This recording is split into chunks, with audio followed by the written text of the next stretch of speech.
السلام علیکم ورحمۃ اللہ وبرکاتہ۔ کردار کے عنوان سے جو سلسلہ امیر المومنین خلیفہ ثانی سیدنا عمر بن الخطاب رضی اللہ تعالی عنہ کی ذات گرامی کے اقوال کے حوالے سے جو سلسلہ شروع ہوا، اس کی یہ کلپ دوسری قسط ہے۔ حضرت عمر رضی اللہ تعالی عنہ کے بارے میں العربیہ.net پہ عمرو اللیثی صاحب لکھتے ہیں: ان عمر بن الخطاب رضی اللہ تعالی عنہ هو ذلك الرجل الرحيم القوي الشجاع الذي انتصر بدينه في الحياة الدنيا۔ بلا شبہ حضرت عمر بن الخطاب رضی اللہ تعالی عنہ وہ رحم دل، طاقتور اور بہادر مرد میدان ہیں جنہوں نے اپنی دنیاوی زندگی اپنے دین کی بدولت فتح کر لی۔ لذلك اول شيء فعله سیدنا عمر بن الخطاب رضی اللہ عنہ، اس لیے سب سے پہلی چیز جو انہوں نے کی اپنی زندگی میں اور خاص طور پر اپنے دور خلافت میں، لکی یرسی مفہوم الاخلاق، تاکہ لوگوں کے دل و دماغ میں، ماحول میں اخلاق کا مفہوم رچا اور بسا سکے۔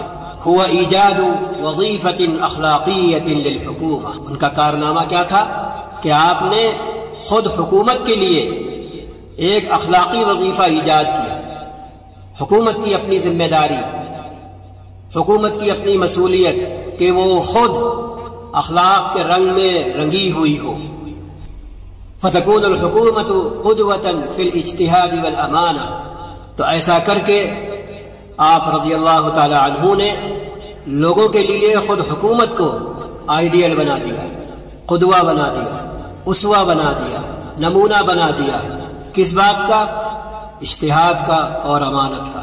الشیء الثانی من احدى وسائل اسراء المنظومة المجتمعیہ للاخلاق، کہتے ہیں کہ جن سورسز سے، جن ذرائع سے اس حکومت کے اخلاقی سسٹم کو وہ مالا مال کر سکتے تھے، ان میں سے ایک سورس، ذریعہ اور طریقہ آپ نے یہ اختیار کیا۔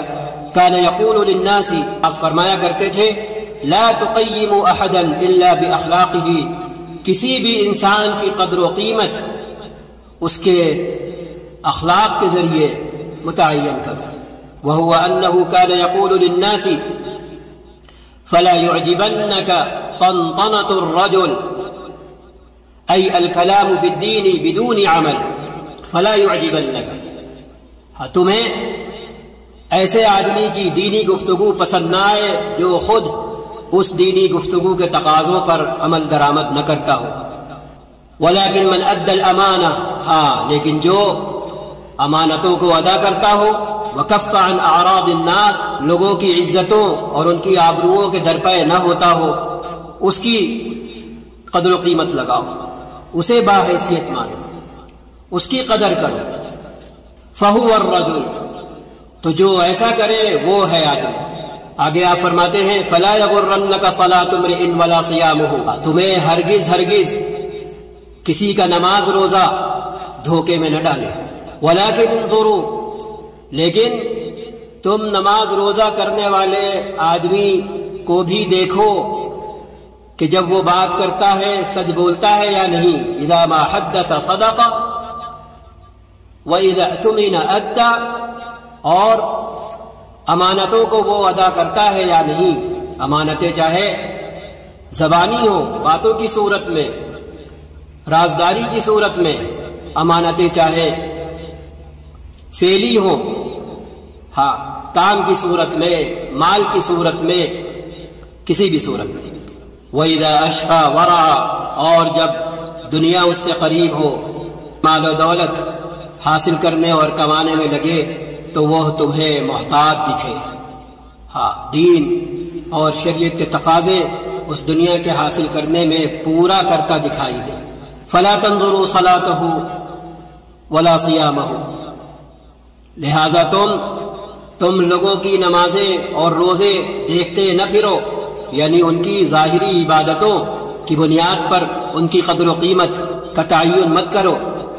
ولیکن انظروا الى عقله وصدقه، لیکن تم دیکھو کہ وہ اپنی عقل کے استعمال میں اور اپنی سچائی میں کس مقام پر ہے۔ اللہ نے جو عقل دی ہے وہ اسے کیسے استعمال کرتے ہیں، لوگوں کو چیٹ کرنے میں یا لوگوں کو نفع پہنچانے میں۔ جو زبان دی ہے وہ سچ بولتی ہے، لا دین لمن لا امانت لہ، کیونکہ وہ دیندار ہے ہی نہیں، اس انسان کے پاس دین نام کی چیز ہے ہی نہیں جس کے پاس امانت داری نہیں ہے، جس کے اندر امانت داری کی صفت نہیں ہے۔ فَإِذَا رَأَيْنَاكُمْ، تو جب ہم تمہیں دیکھیں گے، فَأَحَبُّكُمْ إِلَيْنَا أَحْسَنُكُمْ أَخْلَاقًا، تو تم میں وہ شخص ہمیں سب سے زیادہ محبوب ہوگا جو تم میں سب سے بہتر اخلاق والا ہو۔ فَإِذَا عَامَلْنَاكُمْ، تو جب ہم تمہارے ساتھ معاملہ کریں گے، معاملات کریں گے، فَأَحَبُّكُمْ إِلَيْنَا أَعْظَمُكُمْ أَمَانَةً وَأَصْدَقُكُمْ حَدِيثًا، تو تم میں ہمیں وہ شخص سب سے زیادہ محبوب ہوگا جو تم میں سب سے زیادہ امانت دار اور سب سے زیادہ سچ گو ہوگا، سب سے زیادہ امانت دار اور سب سے زیادہ سچ گو۔ جاء احد الاشخاص لسیدنا عمر رضی اللہ تعالی عنہ، آگے کہتے ہیں ایک آدمی آپ کے پاس آیا اور آپ سے اس نے کہا، یوجد شخص اريد ان اصفه لك، ایک آدمی ہے جسے میں آپ سے متعارف کرانا چاہتا ہوں، ولا بد ان تعینہ وزیرا، اور اس تعارف کی غرض یہ ہے کہ آپ اسے وزیر بنا دیں، لأنہ افضل شخص، کیونکہ وہ بہترین شخص ہے۔ فقال له سیدنا عمر رضی اللہ تعالی عنہ، هل عاملته فخبرت بحقیقته، کیا تم نے اس کے ساتھ کوئی معاملہ کیا ہے جس کی بدولت تمہیں اس کی حقیقت کا پتہ چل گیا ہو کہ وہ معاملات میں کیسا ہے؟ فقال لا، تو اس نے کہا نہیں، معاملہ تو نہیں کیا کوئی۔ آپ نے فرمایا هل سافرت معه فإن السفر محك الرجال، کیا تم نے اس کے ساتھ سفر کیا ہے؟ کیونکہ سفر لوگوں کو کسنے کا ایک سادھن ہے، لوگوں کو پرکھنے کا ایک سادھن ہے۔ قال لا، آپ نے فرمایا هل كنت جاره، کیا تم اس کے پڑوسی ہو؟ فرأيته على حقیقته، جس کی بنیاد پر تمہیں اس کے اصل کردار کا پتہ ہو؟ اس نے کہا نہیں۔ تو آپ نے فرمایا، تب آپ نے فرمایا لعلك رأيته يخفض رأسه ويرفعها في المسجد فقلت عنه رجلا طيبا، تو آپ نے فرمایا پھر ہو سکتا ہے تم نے اسے مسجد میں خوب رکوع سجدے کرتے دیکھا ہے، بس جس کی وجہ سے تم اس کے بارے میں کہہ رہے ہو کہ بڑا بڑھیا آدمی ہے۔ فلا تقیم الناس بالعبادات وانما بالاخلاق، لوگوں کی قدر و قیمت عبادتیں دیکھ کر مت لگاؤ بلکہ اخلاق دیکھ کر لگاؤ۔ تو یہ ہے وہ اخلاقی آئینہ جو حضرت عمر رضی اللہ تعالی عنہ نے خود اپنی حکومت کے لیے، حکومتی کارندوں کے لیے اور عوام الناس کے لیے لگا رکھا تھا کہ وہ اس کے آگے کھڑے ہوں اور دیکھیں اپنے آپ کو، اور اس کے اندر وہ اپنے بولوں کو اور اپنے معاملات کو دیکھیں اس اخلاق کے آئینے میں۔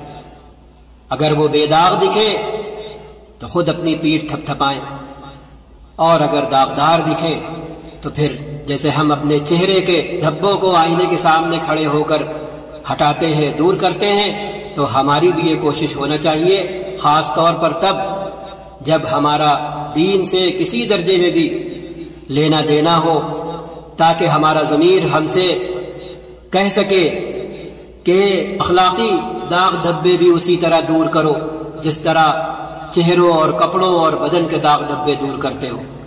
والسلام علیکم ورحمۃ اللہ وبرکاتہ۔